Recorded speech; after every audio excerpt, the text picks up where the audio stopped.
दोस्तों, जीवन का मंत्र आज सुन लीजिए, पूरी उम्र काम आने वाला है। जीवन में कुछ बनने के लिए पहले कष्ट सहना पड़ता है। जो लोग विषम परिस्थितियों में डटकर खड़े रहते हैं, वही लोग आगे जाकर अपने लक्ष्य को प्राप्त करते हैं। सभी लोग उनका सम्मान करते हैं और जो परेशानियों से डर जाते हैं, वे बाद में जीवन भर कष्ट झेलते हैं।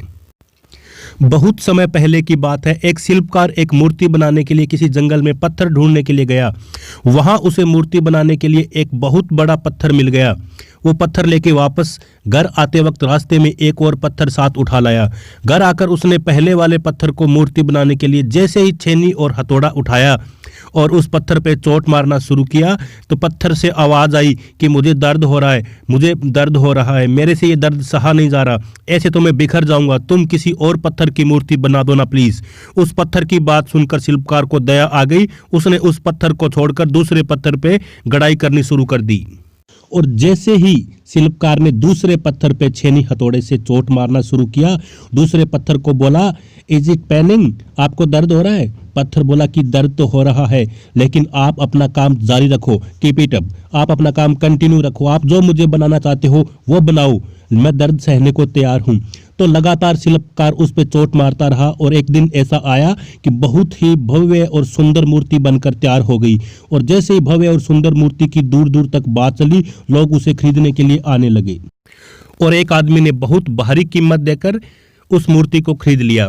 और जब वह मूर्ति खरीद के वहां से जाने लगा, तो उसने शिल्पकार से पूछा कि ये जो पास में पड़ा हुआ है पत्थर, ये आपके कोई काम का है? शिल्पकार ने जवाब दिया कि ये पत्थर मेरे कोई काम का नहीं है, आप इसे बिना पैसे के अपने साथ में ले जा सकते हो। उसने उस पत्थर को उठाया और साथ में मूर्ति को लिया और अपने गांव आ गया। गांव आके उसने उस मूर्ति को एक बहुत बड़े मंदिर में ले जाके स्थापना कर दी गई और जो पत्थर दूसरा पत्थर साथ में लेके आया था, उस पत्थर को मंदिर के चौखट पे रख दिया।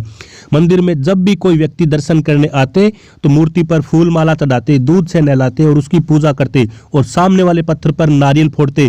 अब पहले वाले पत्थर को हर रोज दर्द सहन करना पड़ता। उसने मूर्ति वाले पत्थर से कहा, तुम्हारे तो मजे ही मजे हैं, रोज तुम्हें लोग फूल माला से सजाते हैं, रोज तुम्हारी पूजा होती है, मेरी तो साला किस्मत ही खराब है, रोज लोग नारियल फोड़ते हैं और मेरे को दर्द सहना पड़ता है। पहले वाले पत्थर की बात सुनकर मूर्ति बने पत्थर ने कहा, देख दोस्त, अगर तूने उस दिन शिल्पकार के हाथ का दर्द सहा होता तो तुम्हें आज ये दिन नहीं देखना पड़ता, तुम मेरी जगह पर होते, लेकिन तुम तो थोड़े से समय के दर्द को ना सहकर आसान वाले रास्ते को चुना, अब तुम उसका नतीजा भुगत रहे हो।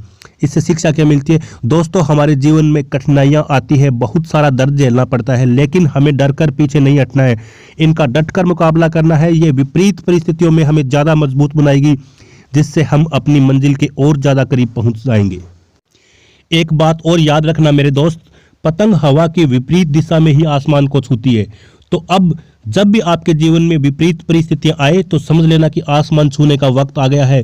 कमर कस लो और डट के सामना करो, खूब कड़ी मेहनत करो और अपनी मंजिल को साकार करो। जिंदगी जीना आसान नहीं होता, जिंदगी जीना आसान नहीं होता, बिना संघर्ष करे कोई महान नहीं होता। जब तक पड़े न छेनी हथौड़े की चोट, जब तक पड़े न छेनी हथौड़े की चोट, तब तक पत्थर भी भगवान नहीं होता।